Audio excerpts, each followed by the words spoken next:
So, like I said, I like doing 15 and now 14 because 15 we talked about climates. Climate is established by temperature and precipitation. And of course, temperature and precipitation has to do with latitude, how close they are to the equator, has to do with are they a continental or maritime location, has to do with, we talked about if you're on one side of the Rockies or the other side of the Rockies, you have a different kind of ongoing weather, you have a different climate. So that's all kind of consistent. Climate and weather are related, but climate is about 30 years of data. Okay? So we're actually going to kind of wrap back around to the idea of the fact that the temperature, the average temperature of the Earth, let me grab the globe, which, you know, granted, it needs statistics to come up with an average temperature of the Earth, but it is increasing. And we know that for many reasons, and one of the things we're going to wrap around actually has to do with ice cover. So the oceans, we usually count on a certain amount of ice, okay? And there's actually less ice cover than there has been in the past. This is a special ship that actually can cut through ice. So in the movie The Day After Tomorrow, the guy was, the main hero was actually a climatologist. He wasn't a day-to-day weather person.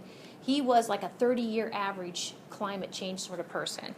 And we talked day-to-day weather sort of people use numerical weather forecasting where they basically have these programs that they feed their computers. Well, that's what climatologists have programs also to feed their computers. And these are the sort of things that a climatologist would include in their program to go ahead and knock out, to predict how our climate is going to change. Some of these are actually man-made factors. Some of them are Mother Nature factors.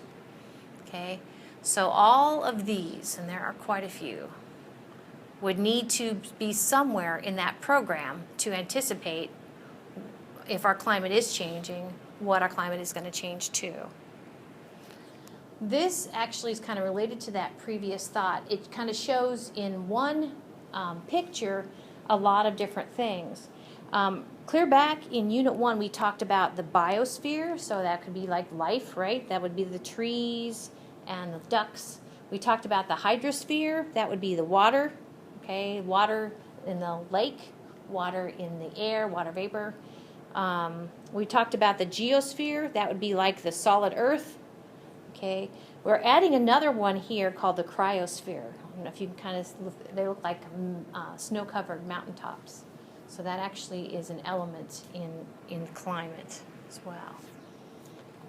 So we're going to go back, not 30 years, but honestly, we're going to push back to hundreds of thousands, millions, I don't know necessarily billions of years.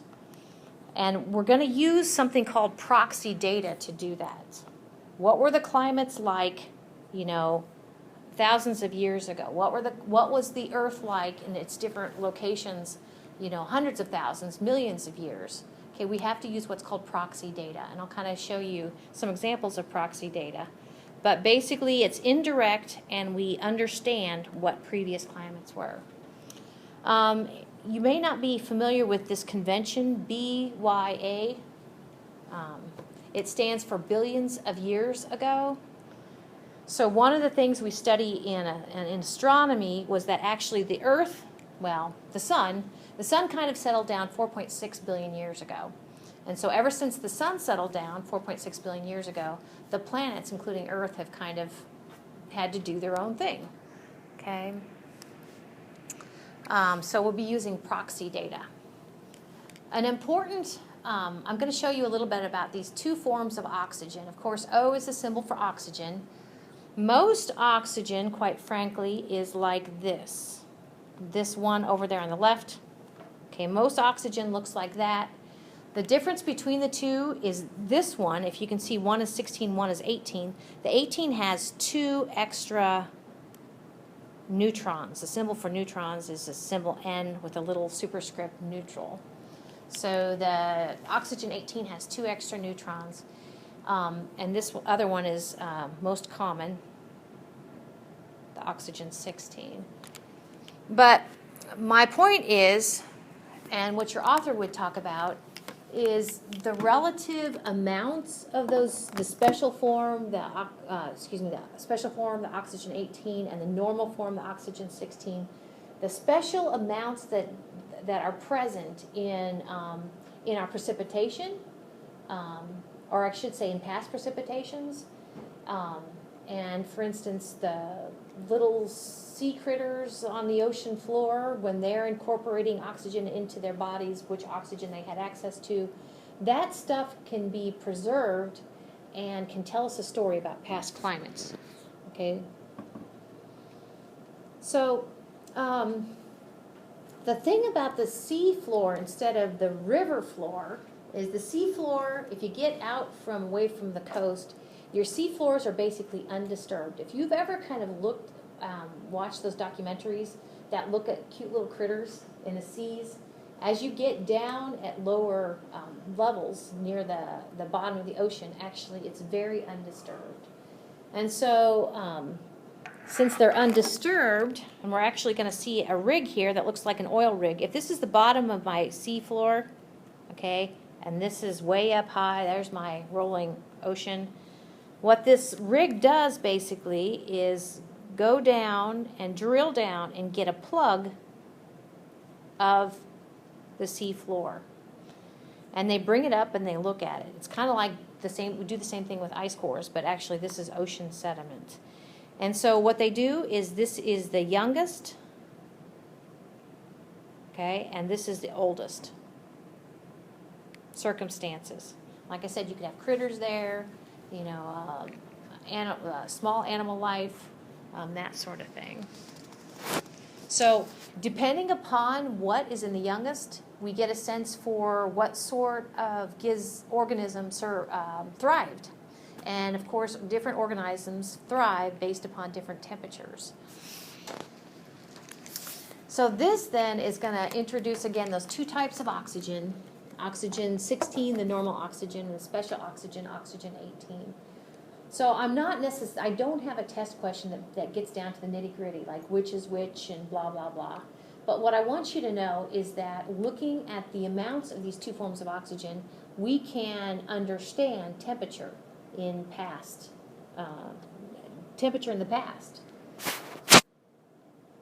Okay. So, for instance, we can, you're probably familiar with this idea of the different ice ages. You know, the Earth's seen different ice ages.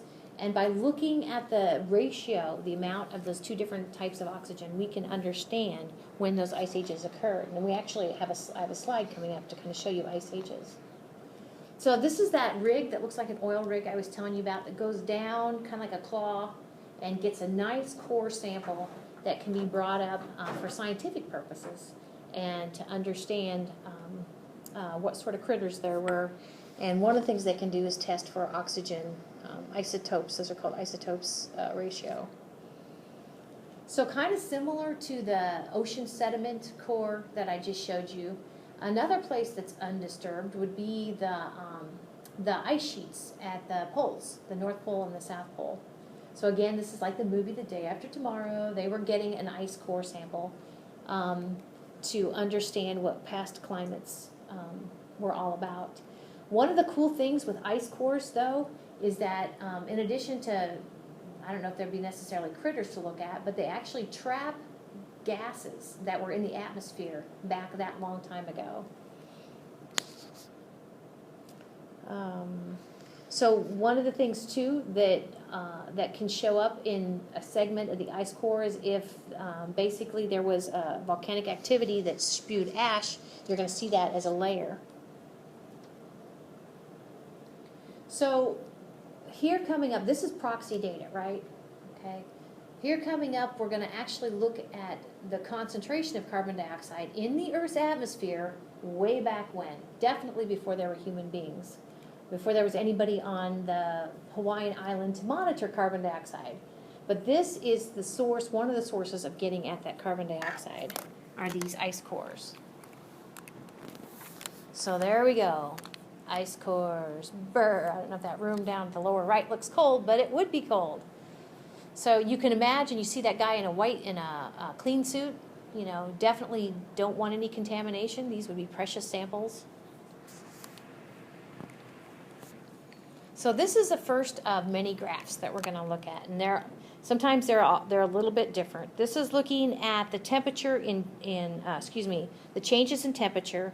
Notice that along the x-axis down here, we have thousands of years before present.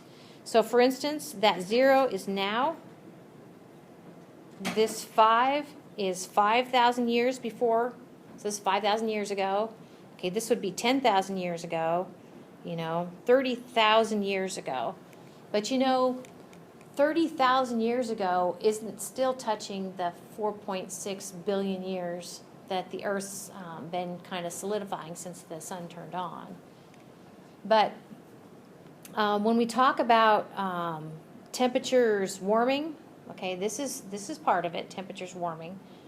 But the other thing is, notice that somebody could argue, and I kind of argue with myself sometimes, that if this is temperatures warming, okay, where's the human influence there? Where is, I don't know about human influence, but where is our burning fossil fuels? We've only been burning fossil fuels since, the Industrial Revolution in the 1860s, that sort of thing.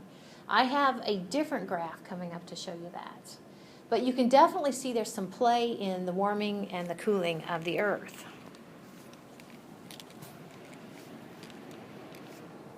So proxy data, examples of proxy data, in case you have to give it on the test, would be the ice cores, the sediment cores that we talked about. That's proxy data. Another type of proxy data is to look the growing history of a tree. And you're probably familiar that you cut down a tree and it's got all these rings. Well, the size of the ring would tell you if it had a nice healthy growing season or a poor growing season. Not to mention you can actually extract even more cool scientific information at the molecular level of a given ring. But you understand kind of the growing season that tree's undergone. That is proxy data. Another type of proxy data would be, and I'll kind of tell on myself, down here I saw the word bog, B-O-G, and I thought, well, they're missing an L, No, okay, so it is a bog. One of the things that bogs and lakes have in common with those ocean down deep in the floor of the ocean is that they're kind of not stirred very much, okay? So we can kind of take those same sediment samples and understand historically what that area has undergone. So yet another thing is this idea of pinpointing the date of something being alive using what's called carbon dating. So you've probably heard of carbon dating before. Carbon dating can only work if your thing was alive. You cannot carbon date rocks as long as those rocks had no living organisms in them. So we can carbon date things back to 50,000 years. So these are cute little pollen spores that actually, depending upon where they are in, for instance, the core that you get from your the core that you get from your bog or your lake, it can tell you the growing conditions that were at that time as those were deposited. So that was all kind of proxy data and kind of an introduction into kind of graph looking back in time with regard to temperature, Earth's temperatures. Now, there are a few slides I'm going to talk about why would a climate change, and actually we're going to end with global warming. But one reason a climate would change is this phenomenon called plate tectonics that you're already probably familiar with. The Earth's crust actually is moving around on liquid mantle underneath it, and it has been for a long time. So it really looks like what used to be kind of one large planet called Pangaea. Okay, this actually isn't Pangaea. This is like after Pangaea is breaking up. But the large land masses that we have today actually used to be stuck together. And we know that for many reasons. One of the reasons we know that, I think this is so interesting, one of the reasons we know that is that this glaciation glaciation here. Actually, you can kind of see the railroad tracks there still end up on these individual continents as they are today. So, of course, the bottom one is what we recognize the continents looking like today, but they were once stuck together. So obviously, as it broke apart and those plates kind of, those plates with those continents kind of wandered mostly north, right? Because it's kind of showing Pangea in the southern hemisphere. As it moved in its proximity to the intertropical convergence zone, its proximity to the equator, then its climate, their climates changed. Yeah, we would have had a warmer summer. Yeah. So another reason that climates will change is this, the relationship. I'm going to show you three things, and they all have to do with kind of the sun system. I have something coming up with just has to do with the sun, okay? But this first one, remember we said that actually the Earth orbits the sun not in a circle, but in a shape called an ellipse. So sometimes the Earth is closer to the sun, we call that perihelion, and when it's farther from the sun, we call that aphelion. So we call that kind of elliptical shape its eccentricity. So the eccentricity of Earth's orbit about the sun kind of changes over time, and it will have consequences because the distance between the Earth and the sun will change, and so of course we'll get different amount of energy. So the next one, on your final exam, it probably will come up that the Earth's axis of rotation is tilted, and I bet you guys can see the tilted axis of rotation right there, okay? And you guys will tell me it's tilted 23.5 degrees, okay? But what this slide is saying is that actually 23.5 degrees is what it is now, but there's a little bit of play. That top number is 24.5 degrees. That bottom number is 22 degrees. So as its angle of tilt changes a little bit, it has consequences too. We call that change obliquity. Okay, it's kind of oblique angles. Okay, obliquity is kind of talking about the angle changing a little bit, and it's known to do that. The last one is called precession. And if you've ever played much with the top, you know that you start that top, and here we have a top down here in the lower, that red top in the lower right-hand corner. When you start your top, it's nice and straight up and down, okay? But as it starts to kind of slow down, it will kind of start this coning motion, and that's called precession. So your top is undergoing precession. So as it precesses, actually, it's keeping kind of a same angle, but it's making a cone in space. So here we're showing actually the Earth's tilted axis of rotation, 23.5 degrees. We're showing it precess, okay? And as it precesses, it can keep that 23.5 degrees, but actually it will point to a different, its axis of rotation right now points to Polaris, okay? And it will point to actually different, what we call pole star, but that's called precession. So eccentricity, kind of how far the kind of perihelion, aphelion changes. Obliquity, changing angle. Precession, it's kind of a coning motion. Those three things actually can go together to kind of hit, I'll call them cold spots instead of hot spots. Collectively, what the Milankovitch cycles looks at is those three things known to happen with the Earth-Sun system working together in these what are called Milankovitch cycles. So we're going to look at some data coming up, and proxy data, and we're going to look at the temperature of the Earth, way back when, okay? And we're going to see actually that we've had these ice ages that have reoccurred. And it's quite possible the occurrence of those ice ages coincide with these Milankovitch cycles, which relates what the sun and the Earth are doing. So a third thing, so we talked about plate tectonics, we talked about the Milankovitch cycle, and another thing is what is the sun's output. Okay, so that we counted the sun being a constant, okay, and it's pretty constant. But it does go through what we call an 11-year cycle and sometimes it's a little hotter than others, okay? To understand where it is in its cycle, what we do is actually look at sunspots. We count them, okay, to see where it is at in its 11-year cycle. There was a time, though, back in the year 1645 to 1715, when the Earth had no sunspots, okay? And that was known to be a very cold time on Earth. And actually, I think I have on the next slide, it's called the Maunder Minimum, that cold period with no sunspots. And it's also sometimes called the Little Ice Age. So no sunspots means cooler. No sunspots means cooler for the Earth.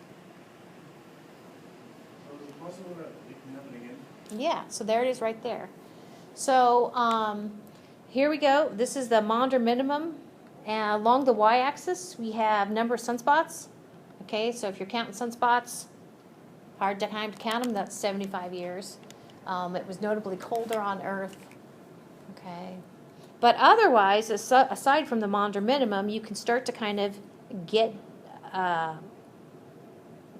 these checks, by the way, are what we call solar max. Okay, you can kind of get a sense for the 11-year cycles. And we've had some different maximum periods, okay? One of the things, if you have a lot of sunspots, then you can have all those other cool things that go along with sunspots, the coronal mass ejections, the flares, the solar flares. A lot of times then, if the sun is very active, you can get your northern lights, aurora borealis, okay, can be extra fun. So that's what the sun does. So here we have of course you see the solar disk right here, okay, and if you were to kind of blow up a small region, this is a sunspot. Those areas out here, kind of it looks kind of like a, I don't know what it looks like, kind of like a beehive, I think. That's actually what we call a granules, and those are always there. If I could animate this, it looks really kind of creepy, it's kind of sunspots. So those were several ways to change the climate. Okay, had nothing to do with humans. Now, of course, we're going to kind of end looking at a way that that humans can have affected a change on the climate. When we looked at anthropogenic pollutants back in Chapter 13, remember anthropogenic means from humans, we said that the greatest source actually is carbon monoxide, okay, with burning fossil fuels for transportation, but carbon dioxide is also up there. Ever since we've been burning fossil fuels since the Industrial Revolution, the amount of carbon dioxide we put up into the atmosphere has really increased. So this slide is showing you that, okay? So here we have carbon dioxide concentration. Here we have maybe the Industrial Revolution, okay? And so here we have carbon dioxide increasing. And actually, I'm going to show you another slide that kind of looks, so now is here, right? Now is kind of off of over there to the right. So this is looking back in time as you go back to the left. It's called the hockey stick. The hockey stick, I don't know, I don't play hockey, okay? But it's called a hockey stick diagram. And here in a minute, I'm going to show you that actually the surface temperatures of the Earth correlate to that quite well. Okay. So again, levels in carbon dioxide, hockey stick sort of thing. I guess that looks more like a hockey stick. So this would be this line right here. I don't know which one it would be. Maybe this one would be back 400,000 years ago. Again, how do we know what the carbon dioxide was in the Earth's atmosphere? Proxy data. Okay. Is it jigged and jagged a lot? Yes.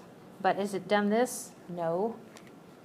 Okay, in fact, we hit a milestone, an infamous milestone, like maybe 8 months ago, which is in excess of 400 parts per million.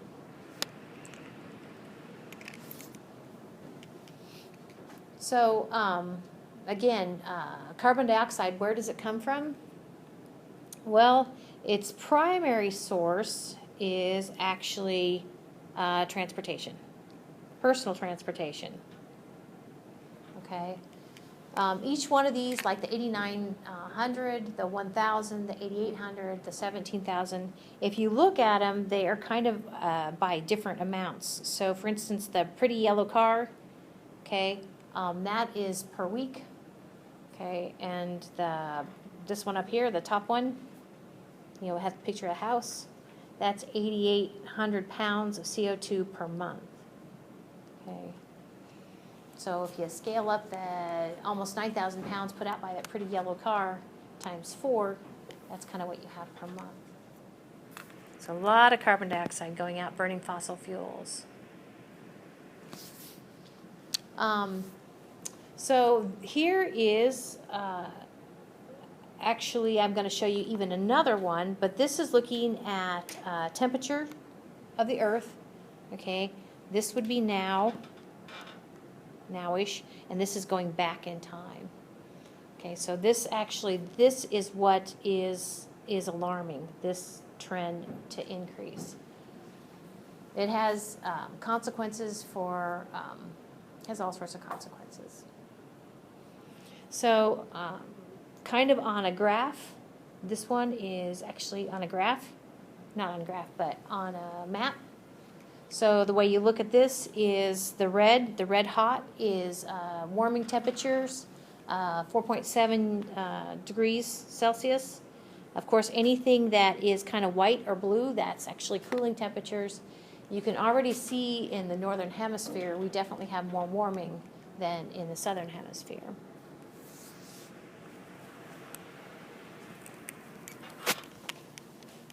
Can I see your slides?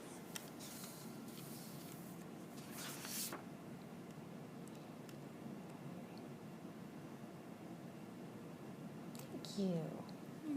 Perfect. So, lest carbon dioxide and anthropogenic sources of carbon dioxide get all of the blame, there actually are some other gases out there that can add to global warming.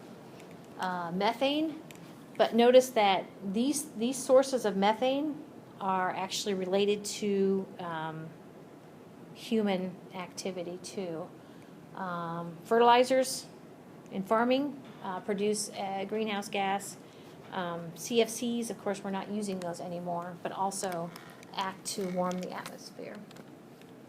So we're going to go ahead and stop there. The last topic is positive and negative feedback mechanisms, and to kind of sum up.